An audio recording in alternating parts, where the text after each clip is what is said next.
Más textos disponibles en Simba. Matilde. El infierno es un lugar en que no se ama. Santa Teresa de Jesús. La casa cural de la aldea de **** era la única habitación un tanto civilizada que se encontraba en aquellas comarcas. Después de la muerte de mi madre, mi hermana y yo fuimos a pasar algunos meses al lado del cura, que era nuestro tío.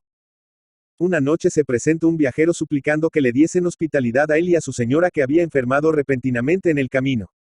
Por supuesto nos apresuramos a abrirles la puerta de nuestra humilde habitación, ofreciendo nuestros servicios con el mayor gusto, no solamente excitadas por aquel espíritu de fraternidad que abunda en los campos, sino impelidas por la curiosidad latente que abriga todo el que vegeta en la soledad después de haber vivido en el seno de la sociedad. El caballero no llegaría a los 40 años, alto un tanto robusto pero bien formado, sus modales cultos y su lenguaje cortés, pero en sus ojos de un azul pálido se notaba cierta rigidez y frialdad que imponía respeto a la par que aprehensión. Los ojos azules no son susceptibles de mucha expresión, pero cuando nos miran con suma dulzura son fríos, duros e inspiran súbitas antipatias. La señora era más joven, pero estaba tan pálida y delgada y era tan débil y pequeña, que en el primer momento solo vimos brillar un par de ojos negros y luminosos como dos estrellas en un cielo oscuro. Supimos que don Enrique Nuega era un rico propietario de Girón que tenía una hacienda cerca de nuestro distrito y a donde había pensado permanecer tiempo con su esposa. Pero la enfermedad de Matilde interrumpió el proyectado viaje. Se quedó, con nosotros, y nuestros cuidados y el interés que tomamos por su salud, nos granjearon en breve su confianza y cariñito. Don Enrique parecía siempre fino y cuidadoso en todo aquello que tocaba las comodidades materiales de su esposa, pero se manifestaba frío y desabrido en sus conversaciones con ella, y Matilde, por su parte, rara vez le dirigía la palabra y en su presencia no aventuraba una opinión y procuraba callarse si al entrar él estaba conversando. Vivía triste, enferma, nos decía a veces, pero he hallado en ustedes una verdadera familia que me ha proporcionado muchos consuelos, e inspirado una confianza que no esperaba tener ya en el mundo. Hacía 2 meses que Matilde estaba con nosotros. Don Enrique, que se hallaba ausente, debía llegar en esos días para conducirla nuevamente a Girón, porque se había visto que el clima de la hacienda no le podía convenir. Una tarde estábamos sentadas las 3 en el corredor exterior de la casa como lo hacíamos siempre al caer el sol. Matilde, reclinada en un silloncito bajo, parecía una blanca sombra en medio de la oscuridad naciente. Pocos momentos antes había recibido una carta de su esposo en que le anunciaba el día de su llegada, lo que parecía causarle una emoción dolorosa, pero guardaba silencio. Mi hermana y yo, no recuerdo por qué motivo, discurríamos vagamente acerca de los propósitos que se hacen con entusiasmo y que después no se cumplen.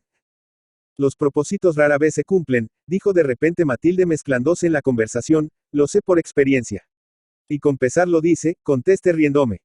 Pues, cuando quede viuda, continuó ella, hice el firme propósito de no volverme a casar. Y ya ven ustedes que bien lo cumplí. Me casé por segunda vez, a pesar de haber sido muy desgraciada en la primera. Pero don Enrique, dijo mi hermana, le inspiraría a usted tanto cariño, que olvidaría su resolución. No fue así, exclamó la pobre mujer cubriéndose la cara con las manos, yo no le amaba. No lo amaba.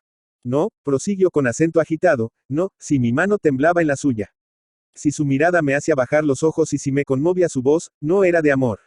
No podía ser amor lo que sentía, puesto que otro ocupaba siempre mi pensamiento y poblaba mis sueños con su querida imagen. Cuando se me acercaba Enrique, lo que hacía latir mi corazón era cierta aprehensión indefinible, miedo de que me hablase, y mi primer impulso era huir, pero al mismo tiempo tenía orgullo en que me amase. Deseaba conquistar su admiración. Oh, ese deseo loco de ser admiradas es la causa de muchas de las desgracias que agobian a las mujeres. Yo no lo amaba. Me hacía una dolorosa impresión el ver sus claros ojos fijos en mí y recordaba la cariñosa y viva mirada de Fernando. Pero él estaba ausente, y nunca había dicho una palabra que me indicara que me amaba, por lo que procuraba no pensar en él. El afecto de Enrique me esclavizaba, y aterrada al entrever al abismo que se nos interponía no podía contestar a sus protestas de amor, silencio que la achacaba a timidez, afirmándose en creer que mi corazón era suyo. Y yo que no me atrevía a desengañarlo, no obstante que aterrada, palpaba la incompatibilidad de nuestras ideas y sentimientos, germen seguro de discordia.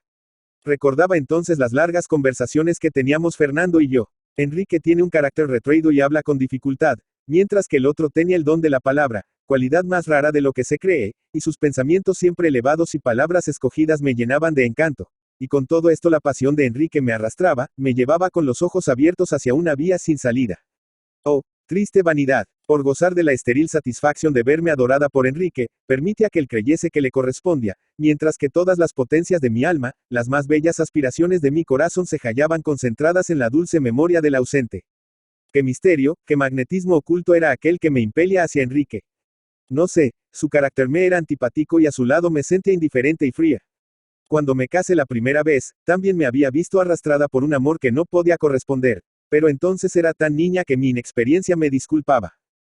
Y al decir esto Matilde se cubría la cara y parecía tan conmovida que permanecimos calladas, temiendo que le repitiesen los ataques nerviosos que había sufrido, provocados ahora por la exaltación de sus recuerdos, que podía serle muy perniciosa. Al cabo de un momento procuramos calmarla cambiando de conversación. Es preciso, dijo al fin luchando para afirmar su voz, es preciso que les refiera este episodio de mi vida. Pero si eso la agita. Alguna vez habré de desahogarme y dar rienda suelta al sentimiento que siempre ha permanecido en el fondo de mi corazón. Además, si no les refiriera lo que ha causado mi emoción y explicara mis palabras, tal vez me creerían loca. No nací en Girón. Allí no tenía más pariente que un tío muy anciano, a cuyo lado me retire, al quedar viuda, y un hermano que hace muchos años reside en el extranjero. Vivía con mi tío y retraída de la corta sociedad que podía frecuentar, con propósito de no volverme a casar. Los recuerdos de mi vida matrimonial eran demasiado amargos, y las pocas personas que me visitaban comprendían la situación en que se hallaba mi ánimo, y no trataban de apartarme de mi cuerda resolución. Así pasé varios años, libre, satisfecha y resignada. Mi vida era tranquila a la par que monótona, cuando una circunstancia vino a agitar mi corazón. Un pariente lejano de mi esposo, que había conocido años antes, vino a radicarse en Girón, y al cabo de poco tiempo todos mis sentimientos habían cambiado y un horizonte nuevo se abrió para mi espíritu. Mi tío simpatizó mucho con Fernando, que así se llamaba, y en breve lo recibimos en nuestra intimidad, pues su amistad llegó a serme muy atractiva. Según comprendí era viudo, pero jamás hablaba de su esposa, la que había oído decir vagamente se manejó mal con él, y este era un motivo más de simpatía entre los dos. Hacía poco más de un año que Fernando vivía en Girón cuando, habiendo enfermado gravemente mi tío y no teniendo allí pariente alguno, Fernando se dedicó completamente a servirnos, ayudándome con suma bondad y fineza a cuidar del anciano. Yo había avisado a Enrique, que es mi primo, el peligro en que se hallaba su padre, y al cabo de poco tiempo llegó de Bogotá. Jamás le había visto y la primera impresión que me causó fue de desagrado, probablemente por la manera desabrida con que recibió a nuestro buen amigo, a quien había conocido años antes en Popayán, de donde era Fernando, desabrimiento que desde luego se convirtió en un despego tan singular como injusto. Por lo que hace a mí, parece que desde el principio me cobró un cariño tan repentino, que no abandonaba casi nunca mi lado, mostrándose sumamente fino y amable, mientras que sus modales bruscos y palabras cortantes hicieron comprender a Fernando que debía retirarse de la casa para no perder en dignidad. La falta de las visitas de nuestro amigo me afligió muchísimo, y esto más que todo me dio a conocer mis sentimientos, pero mayor fue mi pena cuando recibí una carta en que se despedía para siempre, según creía de Girón, pidiéndome permiso para escribirme algunas veces. Enrique se manifestó francamente encantado con la ausencia de Fernando, y no vaciló entonces en declararme que me amaba, aunque tuvo la delicadeza al principio de decirme que era muy desgraciado porque sabía que yo tenía propósito de no volverme a casar. Siempre había oído decir en torno mío que Enrique tenía un carácter extraño, pues no se le había conocido pasión por ninguna mujer, y él declaraba no haber amado verdaderamente jamás.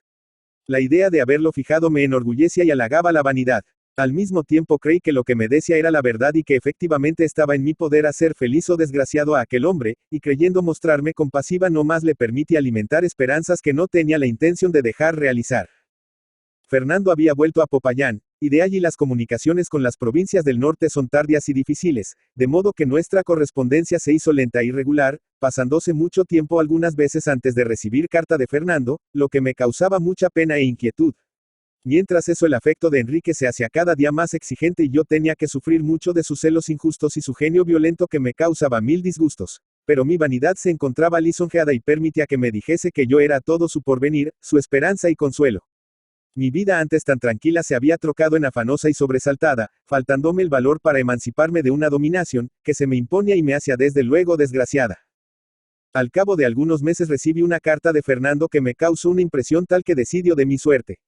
Me decía que su esposa vivía aún, pero separada de él hacía muchos años. Pero entonces al volver a Popayán supo que durante todo el tiempo que la había dejado, su conducta irreprochable demostraba un profundo arrepentimiento, y concluya suplicándome que le aconsejara lo que debía de hacer, pues confiaba tanto en mi amistad y buen sentido que siempre encontró en mí que no vacilaría en seguir mi opinión.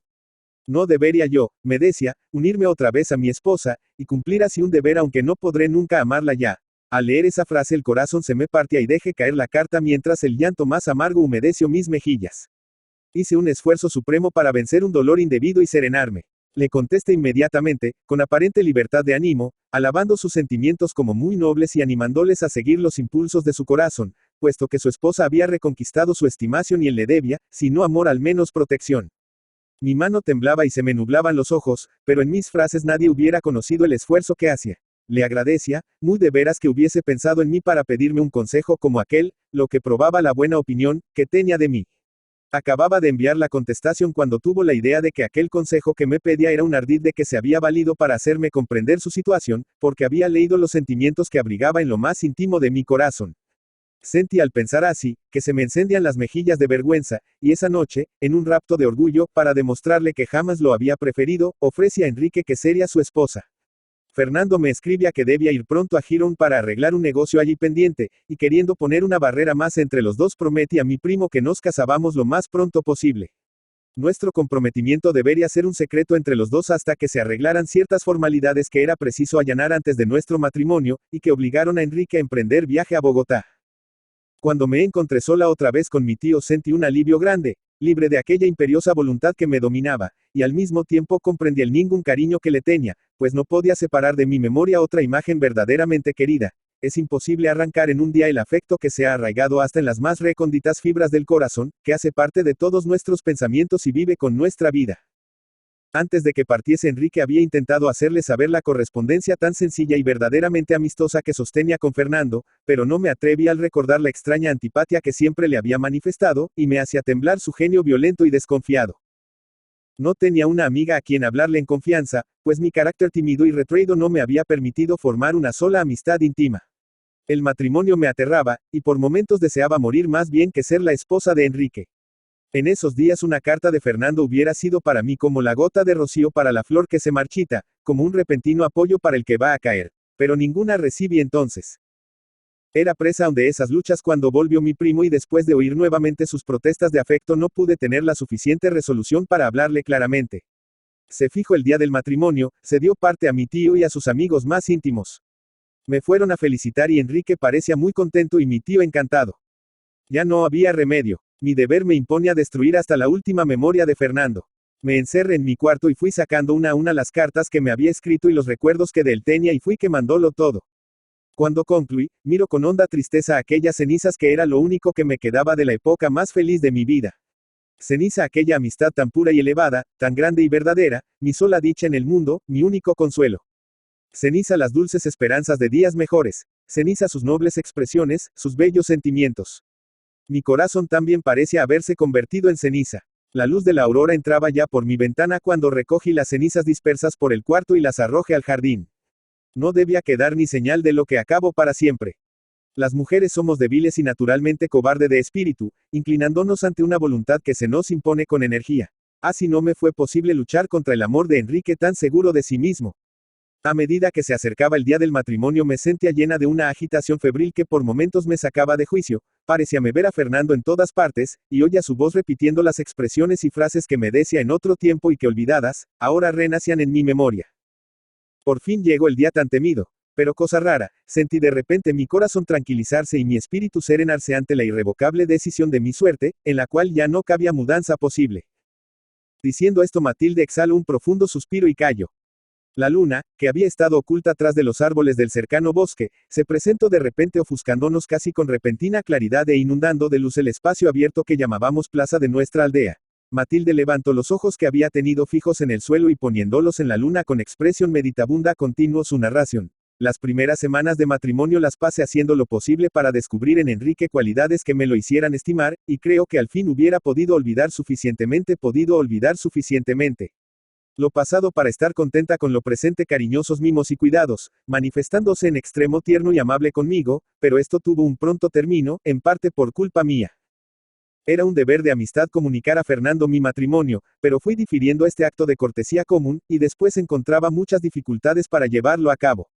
Hay personas con quienes no es posible fingir lo que no se siente, y yo comprendía que para anunciarle mi matrimonio era preciso decirle que amaba a Enrique, lo que negaba mi corazón, y prefería no escribirle a sostener una mentira.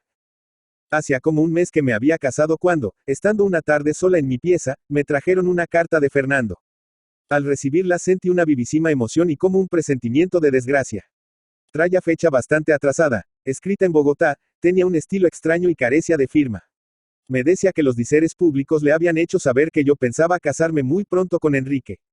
Esto le había admirado mucho y en frases ambiguas pero cuyo significado no podía ser dudoso añadía que si todavía era tiempo desistiera todo trance de semejante enlace, que Enrique no podía ser nunca digno de mí, de lo cual me convencería muy pronto cuando pudiese hablar conmigo, como lo haría al volver a Girón en esos días. Además me acusaba recibo de varias cartas mías, lo que probaba nuestra correspondencia. Tenía todavía la carta en la mano acabándola de leer cuando oí entrar a Enrique de la calle y preguntar al sirviente si el correo había traído algo para él. No señor, contesto, no había más que una carta para la señora. ¿Quién te escribe? Preguntó entonces Enrique entrando a mi pieza, y con una mirada afectuosa, la última cariñosa que vi en sus ojos, se acercó para tomarme la mano, y la iba a llevar a sus labios cuando notó mi turbación. ¿Qué tienes? Añadió, que te han escrito. Escrito, exclamé, y casi sin saber lo que me hacía apretaba la carta entre las manos. Sí, ¿de quién es esa carta? ¿De quién? No sé. No sabes. Esto es más extraño. Enrique palideció y de repente se sonrojó al decir, ¿de veras no sabes? No conteste. Dame esa carta, añadió. No puedo. Conteste tratando de ocultarla. No, tengo derecho de verla, la exijo. Y sin quererme hacer caso me la arranco y se acerco a la ventana. Por Dios, exclamé tomándole el brazo, devuélvemela, tú no debes leerla. Estás loca. No, no, devuélvemela. Seguí diciéndole con aire de súplica. No, ya es imposible.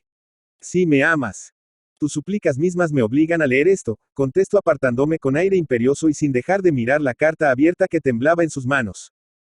Enrique, Enrique, mi carta, decía yo en tanto, fuera de mí, pero sin atreverme a acercarme a él. Levanto entonces la mirada y la fijo en mí fríamente. Su exaltación momentánea había pasado para dar lugar a un aire de determinación e ira concentrada mucho más terrible. Me causa suma curiosidad, contesto, saber por qué te afanas tanto, y no daría esta carta por todo el oro del mundo. Esa fue la última vez que me tuteo. Comprendí entonces que era inútil insistir más, e inclinándome ante mi suerte me senté en silencio. Sin firma, murmuró entre dientes Enrique, clavándome despreciativamente los ojos, y sin más decir me volvió la espalda y siguió leyendo. Un momento después vino hacia mí, sumamente pálido y casi trémulo, y me miró durante algunos segundos. No necesito preguntar quién ha escrito esto, dijo al fin devolviéndome el papel, conozco la letra. Y la persona. Iba a salir, cuando haciendo un esfuerzo corrí tras de él y lo detuve. Enrique, dije, escúchame, permíteme explicar. ¿Explicarme qué? Contesto con acento helado. Usted sabe, señora, que esto no puede tener excusa. Usted, me ha engañado. ¿Engañado? ¿Cómo? Sí, engañado. Ha tenido hace mucho tiempo correspondencia con un enemigo mío, y yo lo ignoraba. Yo no sabía que fuese enemigo tuyo. No, será una prueba de amistad hacia mí lo que dice aquí. Si no hubiera sabido usted que yo odiaba a ese hombre me habría ocultado su tierna amistad con él. Sin embargo, todavía le falta coronar su obra, desacreditándome de palabra. Tengamos paciencia, añadió con ironía, cuando venga acabaremos de saberlo todo. Diciendo esto salió. No procure entonces detenerlo, conocía suficientemente su carácter violento y vengativo. Sabía que nunca iría a una explicación y que cuanto hiciera sería inútil. Lo oí bajar las escaleras lentamente y salir. Temblando me acerqué a los cristales del balcón. Lo vi detenerse un momento en el portón y después subir la calle, pero al pasar por debajo del sitio en que me hallaba oí dos exclamaciones simultáneas. Fernando. Enrique. Qué feliz encuentro, dijo Enrique con acento irónico. Necesitaba hablar con usted. ¿Qué se le ofrecia? Una friolera, como usted verá. Venga, y paseándonos hablaremos. Se alejaron conversando. Escucho el ruido de sus pisadas en la calle solitaria hasta que las ahogo la distancia, y permanecí como anonadada en el mismo sitio. Paso la tarde y llego la noche. No me movía del sitio cerca de la ventana. Las imágenes más horribles, las escenas más sangrientas se me presentaban por momentos, y cada hora que transcurría me suscitaba una angustia nueva. A medianoche volvió Enrique, se admiró al verme todavía allí, pero no dijo una palabra, ni yo me atreví a hablarle. Entró a su cuarto y lo cerró. ¿Qué había sucedido con Fernando? Toda la noche me hice esta pregunta, casi fuera de mí y presa de una inquietud indecible. Al aclarar el día me levanto sin haber podido dormir. Enrique no salía de su cuarto, pero una parte de la noche lo oí medirlo con sus pasos. No sabiendo cómo calmar mi creciente agitación, quise buscar un consuelo donde tenía seguridad de hallarlo, tomé la mantilla y me dirigí a la iglesia. No sé si oré, mi espíritu no podía fijarse en nada, pero el sitio, la serenidad que infundía recogimiento y el silencio del templo me hicieron un gran provecho, y ya me sentía más resignada cuando me quise levantar para salir. En el momento en que recogía mis libros, la iglesia estaba solitaria, se acercó un niño con aire sigiloso, se hincó a mi lado y tornando un libro puso dentro una carta y salió corriendo. Le permití hacer esto sin oponerme, me sentía impotente para hacerlo, como impelida por una voluntad invencible tomé mis libros, me levanté y salí también. Al llegar a la puerta vi que cruzaba la esquina la sombra de una persona que me pareció la de Fernando. En la calle me detuvieron varias personas hablándome de cosas indiferentes. Yo contestaba maquinalmente apretando el libro que encerraba la misteriosa carta y casi demente con las interrupciones que me impedían volver a casa. Como lo había presentido, Fernando me escribía. Empezaba asegurándome que era la última vez que se dirigía a mí, eso porque creía indispensable darme algunas explicaciones. Parece que durante la conversación que había tenido con Enrique había ofrecido espontáneamente no volverse a comunicar conmigo después de salir de Girón, pero no prometió que dejaría de explicarme, antes de partir, las palabras que dijo respecto de él. Esto se lo demandaba su dignidad, pues no quería aparecer como un calumniador delante de mí. Aunque yo conocía vagamente los acontecimientos de su vida, creía necesario darme algunos pormenores más. Se había casado muy joven con una niña también de muy tierna edad, pero al cabo de 2 años de matrimonio tuvo que ausentarse por bastante tiempo del Cauca, dejando a su esposa casi sola en una hacienda no lejos de Popayán. Cuando volvió encontró a su esposa sumamente abatida, y al fin en un momento de remordimiento le confesó que ya no era acreedora de su cariño, que había huido de su casa con un joven que le juró amarla eternamente, pero que esa eternidad solo había durado algunos días, abandonándola después, o más bien obligándola a volver a la casa de su esposo, y tratando de persuadirla que debería guardar el secreto de su locura. Ella, entre temerosa de que se descubriese lo hecho, pues, había debido estar en casa de una amiga durante los días de su ausencia, y aguijoneada también por el remordimiento, prefirió referirlo todo a Fernando y sufrir el justo castigo que creía merecer. Fernando despechado se separó de ella inmediatamente, pero le ofreció perdonarla si algún día le confesaba quién era el autor de su desgracia, a lo que de ningún modo accedió, ni él lo pudo descubrir. Pasaron años después de esto, durante los cuales la conducta de la pobre mujer fue intachable, por lo que Fernando, alentado, según me decía, por mis consejos, volvió a proponerlo el perdón con las mismas condiciones. Ella ofreció decirle quién era el culpable compañero de su fuga si Fernando le prometía no castigarlo nunca. ¿Cuál sería su pena? Me decía, cuando supo casi al mismo tiempo que Enrique había sido el destructor de su felicidad y estaba a punto de ser el esposo de la amiga que mayor simpatía le inspiró en los días más tristes de su vida. Deseoso de que yo no fuese víctima de un hombre cuyo carácter no podía ser bueno, me escribió la carta que tan desgraciadamente había leído Enrique. No sabía que el matrimonio se había verificado ya cuando se encontró con Enrique en la puerta de su casa un momento después de haber llegado a Girón. Felizmente, Enrique, humillado con la noble conducta de Fernando, no se atrevió a mostrarle su rabia y prometió no volver a hablarme del asunto de la carta si él le ofrece cortar toda relación y correspondencia conmigo. Acababa la carta con estas palabras que no podré olvidar. Cumpliré mi promesa aunque me cueste mucho abandonar una amistad que tanto bien me ha hecho. Mucho temo que la vía que usted ha escogido no sea la de la felicidad, así como la mía no lo podrá ser tampoco nunca. Pero es preciso inclinarnos ante las leyes de la suerte. Adiós. Paciencia y valor. Paciencia y valor. ¿Cuántas veces me han faltado estas dos virtudes en el curso de los años transcurridos desde entonces? He oído hablar de los sufrimientos de un desgraciado que, estando encadenado a un compañero de cárcel, este murió durante la noche y permaneció muchas horas en contacto con un cadáver. Esa ha sido mi vida por espacio de 6 años. Enrique ha sido siempre de mármol para conmigo. Jamás ha podido perdonarme que yo supiera ese episodio de su pasado, ni olvidado mi falta de sinceridad. Su amor murió completamente. Cumple su deber ante la sociedad como esposo, pero nada más. Su padre expiró en mis brazos y lloré amargamente la pérdida del buen anciano. Pero el corazón de Enrique ha permanecido duro para conmigo, paso esa pena encerrado en su dolor y retirado de mi simpatía. Cayó Matilde, y no pude menos de preguntarle. ¿Nunca procura usted ablandar aquel carácter férreo con palabras bondadosas? Sí, al principio intenté hacerlo varias veces, pero su mirada siempre fría, sus sarcásticas observaciones y la profunda aunque cortés indiferencia que manifiesta por mis sentimientos e ideas, me obligaron a desistir. Se han pasado 6 años y así he vivido. luchas interiores, silencio en torno mío, y un desierto en mi corazón. No sé qué autor dice, repuso mi hermana, que el más ligero velo entre dos almas puede convertirse en una muralla de bronce. ¿Y ha vuelto usted a ver a Fernando? Pregunté. No, volvió al Cauca con su esposa, y dicen que viven felices, pero no he vuelto a verlo ni a tener noticias directas de él. Ya ven ustedes cómo un carácter débil como el mío puede labrar su desgracia, puesto que no tuve energía para resistir a un matrimonio que me repugnaba, ni valor después para conservar un afecto que tenía el deber de guardar, una vez que lo había conquistado. Creo que al fin Enrique se hubiera hecho dueño de mi cariño, pues todos tenemos, aunque sea por hábito, que amar a las personas con quienes vivimos. Pero su inflexibilidad me llena de aprehensión. Muchas veces me amedrenta el encontrar en mi corazón vivo aún el recuerdo de lo pasado, es decir, la época antes de aquella en que conocí a Enrique, en contraste con la amarga realidad de lo presente.